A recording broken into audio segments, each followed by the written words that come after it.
우리에게 주시는 하나님의 말씀은 민수기 22장 21절에서 35절까지의 말씀입니다. 민수기서 22장 21절에서 35절까지의 말씀을 교독하시고 마지막 절은 함께 합독하도록 하겠습니다. 발람이 아침에 일어나서 자기 나귀의 안장을 지우고 모압 고관들과 함께 가니 그가 감으로 말미암아 하나님의 진노하심으로 여호와의 사자가 그를 막으려고 길에 서니라. 발람은 자기 나귀를 탔고 그의 두 종은 그와 함께 있더니 나귀가 여호와의 사자가 칼을 빼어 손에 들고 길에 선 것을 보고 길에서 벗어나 밭으로 들어간지라. 발람이 나귀를 길로 돌이키려고 채찍질하니 여호와의 사자는 포도원 사이 좁은 길에 섰고 좌우에는 담이 있더라. 나귀가 여호와의 사자를 보고 몸을 담에 대고 발람의 발을 그 담에 짓누르매 발람이 다시 채찍질하니 여호와의 사자가 더 나아가서 좌우로 피할 데 없는 좁은 곳에 선지라. 나귀가 여호와의 사자를 보고 발람 밑에 엎드리니 발람이 노하여 자기 지팡이로 나귀를 때리는지라. 여호와께서 나귀 입을 여시니 발람에게 이르되 내가 당신에게 무엇을 하였기에 나를 이같이 세 번을 때리느냐. 발람이 나귀에게 말하되 내가 나를 거역하기 때문이니 내 손에 칼이 있었다면 곧 너를 죽였으리라. 나귀가 발람에게 이르되 나는 당신이 오늘까지 당신의 일생 동안 탄 나귀가 아니냐. 내가 언제 당신에게 이같이 하는 버릇이 있었더냐. 그가 말하되 없었느니라. 그때 여호와께서 발람의 눈을 밝히시매 여호와의 사자가 손에 칼을 빼들고 길에 선 것을 그가 보고 머리를 숙이고 엎드리니 여호와의 사자가 그에게 이르되 너는 어찌하여 내 나귀를 이같이 세 번 때렸느냐. 보라, 내가 너를 막으려고 나왔더니 나귀가 나를 보고 이같이 세 번을 돌이켜 내 앞에서 피하였느니라. 나귀가 만일 돌이켜 나를 피하지 아니하였다면 내가 벌써 너를 죽이고 나귀는 살렸으리라. 발람이 여호와의 사자에게 말하되 내가 범죄하였나이다. 당신이 나를 막으려고 길에 서신 줄을 내가 알지 못하였나이다. 당신이 이를 기뻐하지 아니하시면 나는 돌아가겠나이다. 다같이요. 여호와의 사자가 발람에게 이르되 그 사람들과 함께 가라. 내가 내게 이르는 말만 할지니라. 발람이 발락의 고관들과 함께 가니라. 아멘. 할렐루야. 오늘도 우리 예배 가운데 함께 하신 주님을 찬양합니다. 그리고 하나님의 은혜와 평강이 우리 모두에게 함께 하시기를 예수님의 이름으로 축복합니다. 오늘 본문은 참 재미있는 이솝우화 같은 이야기입니다. 나귀와 발람의 이야기, 나귀와 발람의 대화를 통해서 하나님께서 우리에게 주시고자 하시는 말씀이 있습니다. 그것이 무엇일까요? 이 시간에는 이 발람의 모습을 통해서 우리 자신의 모습을 보고 우리에게 주시는 하나님의 교훈을 받고자 하는 것입니다. 오늘 보면 21절에 보면 발람이 나귀를 타고 모압 귀족들과 함께 모압으로 향하는 것을 보게 됩니다. 발람이 이 모압으로 가게 된 이유는 우리가 읽지 않았지만 15절부터 보면 알 수 있는데요. 15절 이하를 살펴보면 이 모압 왕 발락이 이스라엘을 두려운 나머지 발람에게 사자를 보내서 이스라엘을 저주해 달라라는 요청을 합니다. 그때 발람은 모압의 사자들에게 하나님이 시키는 대로 할 뿐이다라고 말합니다. 그리고 하나님이 발람에게 나타나셔서 너는 그들과 함께 가지도 말고 이스라엘 백성들을 저주도 하지도 말라. 그들은 나에게 복을 받은 자들이다라고 말씀을 하십니다. 발람은 그 말씀대로 모압의 귀족들을 따라가지 않았습니다.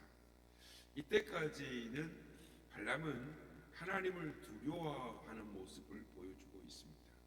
그런데 15절부터 보면 발람에게서 뭔가가 달라지는 것을, 다른 것을 보게 됩니다. 발람은 안 간다고 처음 이야기를 했죠. 그런데 발람이 오기를 계속 요청을 합니다. 발람은 안 간다고 말을 하는데도 신하들을 한번 보내고 또 두 번째 보내서 포기하지 않고 계속 신하들을 보내는 것입니다. 처음에 보냈던 귀족들보다 더 높은 귀족들을 보내고 또 더 많이 보내서 와달라고 요청합니다. 그래서 더 높은 귀족을 보냈다라는 말은 발람을 그렇게 높이 대우하겠다라는 것입니다. 그리고 발람을 크게 존귀하게 만들어주고 발람이 요구하는 것은 무엇이든지 다 실행할 테니 내게 와서 이스라엘을 저주해달라는 것입니다. 이 요청에 발람이 뭐라고 대답을 합니까? 18절 19절 보면 발람이 발락의 신하들에게 대답하여 이르되 발락이 그 집에 은금을 가득 채워서 내게 줄지라도 내가 능히 여호와 내 하나님의 말씀을 어기어 덜하거나 더하지 못하겠노라. 그런즉 이제 너희도 이 밤에 여기서 요하라. 여호와께서 내게 무슨 말씀을 더하실는지 알아보리라 라고 말합니다. 그리고 하나님은 이 모압의 사신들과 함께 길을 가라 라고 말씀을 하십니다. 그래서 오늘 본문 말씀을 보면 우리가 묵상하면서 몇 가지의 의문점들을 발견하게 되는 것입니다. 그것은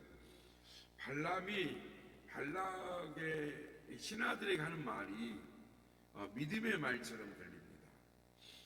또 그리고 그 길을 가는 것이 하나님의 뜻이라면 무엇 때문에 본문에서 발람이 가는 길을 여호와의 사자가 막아서시고 또 34절에 보면 내가 범죄하였나이다 라고 발람이 고백을 하느냐라는 것입니다.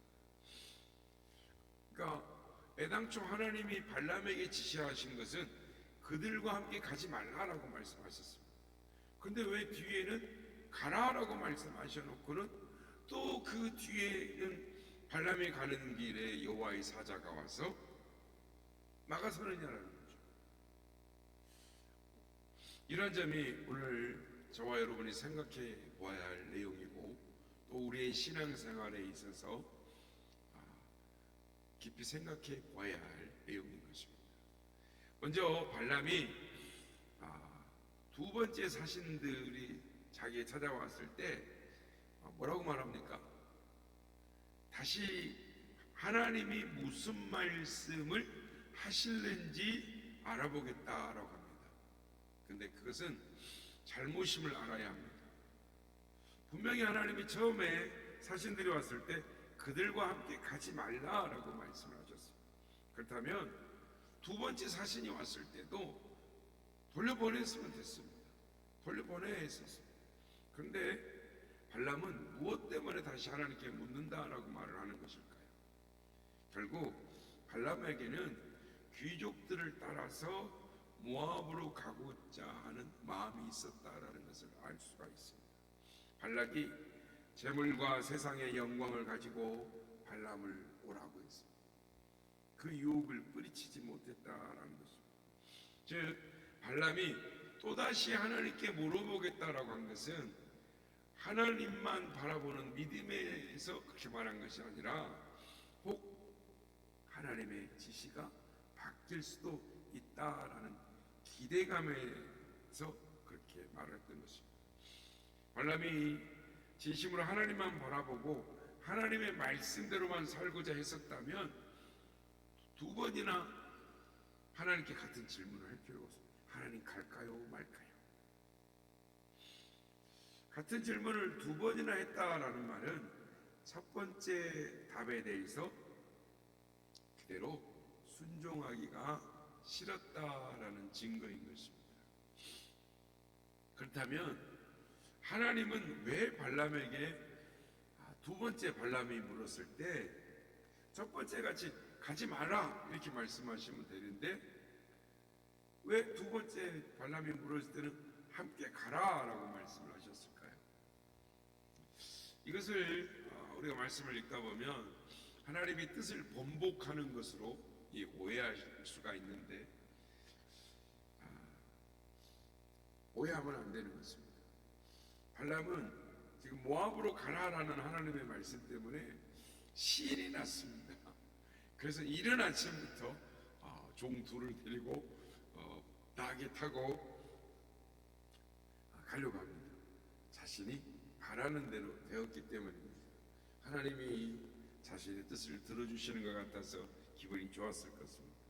그러나 모압행을 허용하신 하나님의 의도는 하나님을 바라보지 못하는 그 발람의 잘못을 깨닫게 하기 위해서 그렇게 하셨다라는 것을 오늘 본문을 통해서 우리가 충분히 알 수가 있는 것입니다.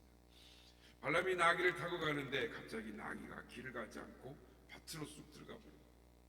발람은 화가 나가지고 나귀를 이렇게 돌이켜서 길가로 가려고 했더니 이제는 나귀가 발람의 말을 듣지 않고 이 울타리, 양쪽 돌 울타리가 있는데 울타리 쪽으로 와서 막 이렇게 비비니까 타고 있으니까 발이 담쪽으로 눌릴 거 아닙니까? 눌렸단 말은 다쳤다는 말이에요. 그러니까 이제 매를 때렸습니다. 그러니까 이러고 가는데 또 앞에는 어쨌든 갔는데 갑자기 나귀가 가다가 콱 주저앉아 버리는 것입니다. 그러니까 엉덩방아를 끼고 떨어졌겠죠, 발람이. 그러니까 일어나서 계속 화가 나서 막 때립니다. 그러자 하나님은 나귀의 입을 열어 말을 하게 하시고 나귀는 발람을 향해서 말을 합니다. 오늘 보면 30절입니다.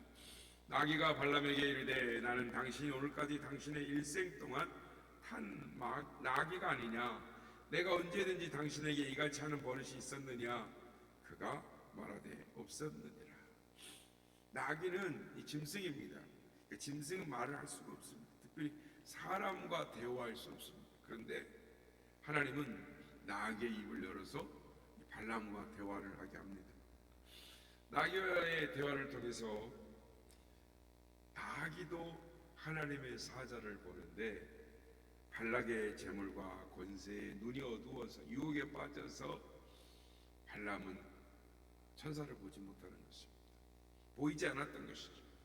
그러니까 나귀가 자기 마음대로 움직였다고 해서 화를 내며 애꿎은 나귀만을 때리고 있는 발람의 모습을 우리는 보는 것입니다.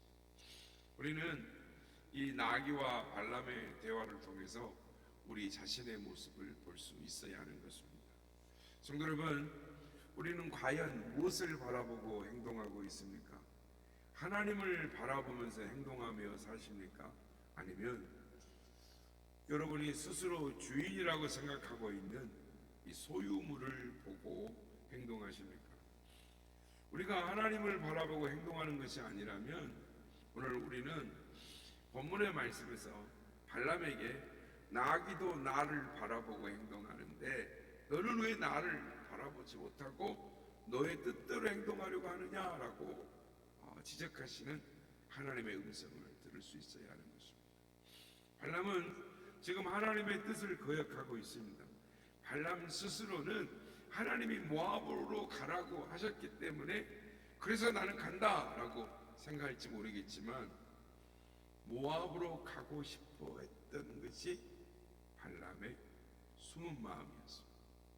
발람은 나는 하나님께 물었기 때문에 하나님을 거역하는 것이 아니다 라고 생각을 했을지도 모르겠습니다. 그러나 두 번씩이나 묻는 것은 자신의 속마음을 감추고 있는 것이었습니다. 우리도 이럴 경우가 있습니다.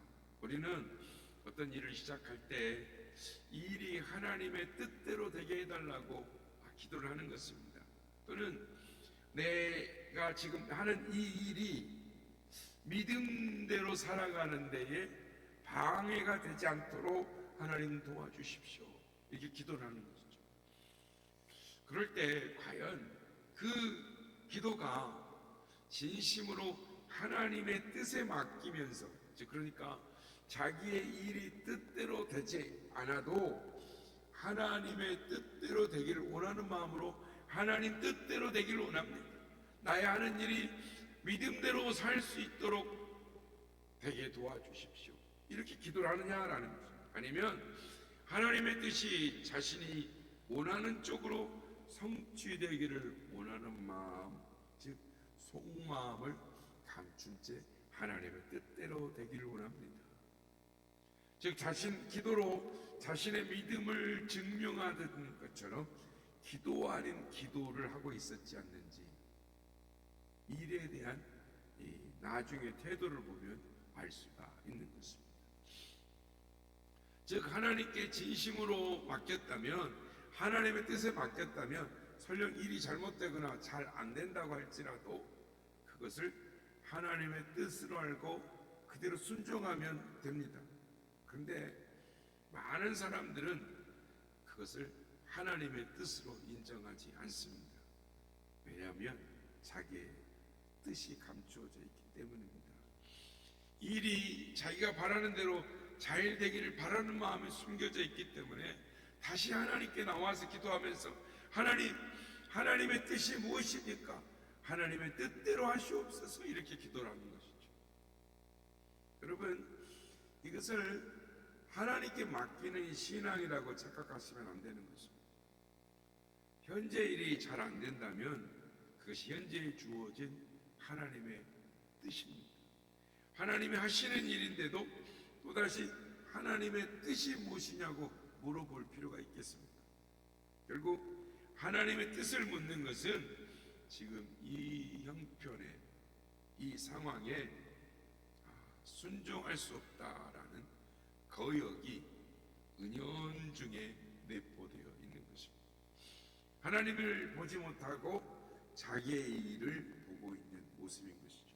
마치 발람이 하나님을 바라보지 못하고 자신의 나귀가 자신의 뜻대로 움직이지 않는다고 그것에 화를 내고 있는 모습이 우리의 모습이 아닌가 하는 것입니다.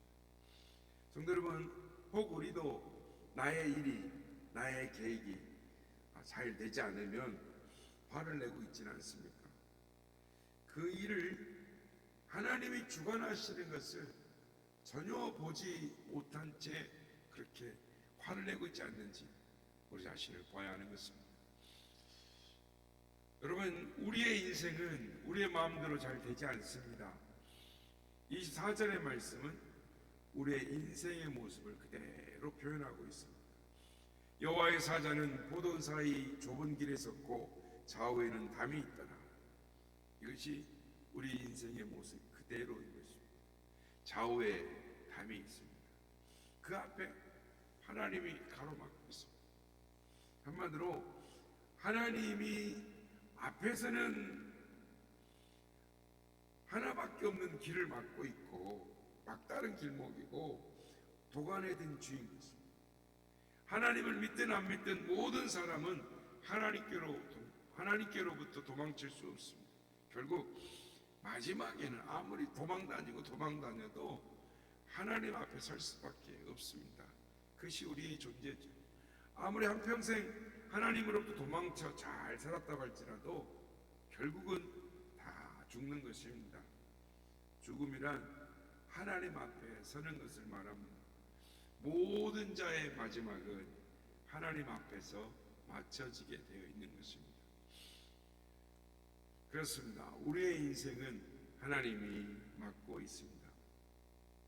우리의 마음대로 되어지는 인생이 아닙니다. 그런데 우리가 우리 앞에 하나님을 보지 못하고 우리 마음에 맞는 인생으로 빠져나가 보려고 애를 쓰고 또 애쓰며 살지만 그 애씀 때문에 우리의 마음이 심령이 상하고 영혼을 망치는 결과를 가져오게 되는 것을 우리는 알고 기억해야 되는 것입니다.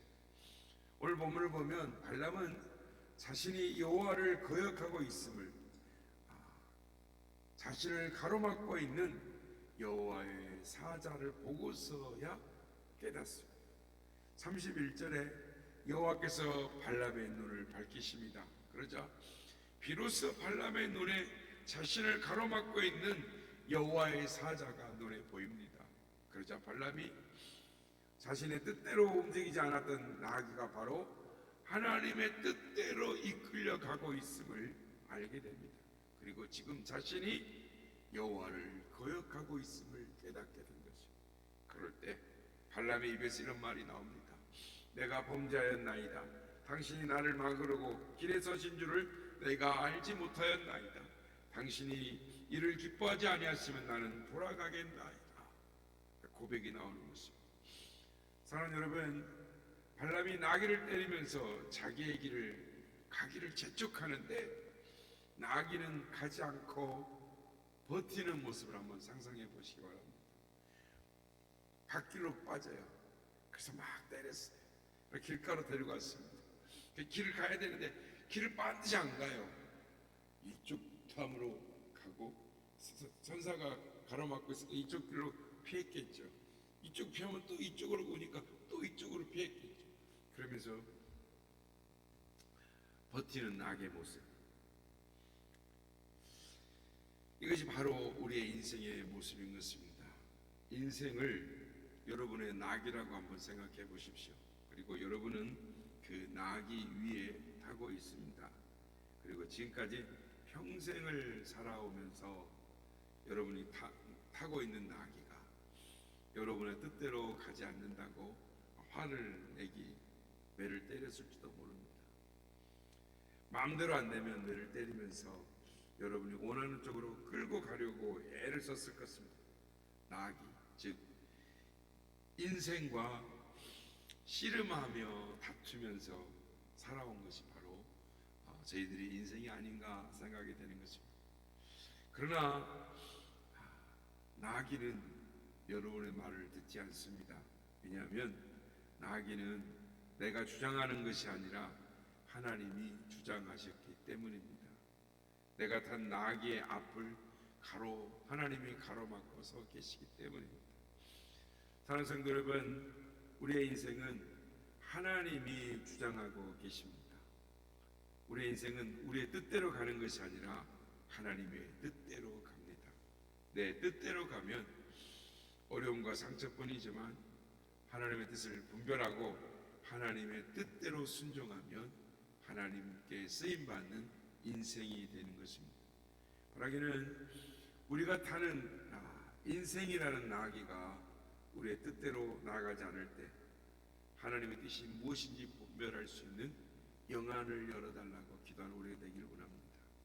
하나님의 뜻에 순종함으로 말미암아 하나님께 쓰임받는 인생, 하나님께 영광을 돌리는 우리의 인생이 되게 해달라고 간구하시는 주님 앞에 그렇게 쓰임받는 우리 모두가 다 되시기를 예수님의 이름으로 축복합니다.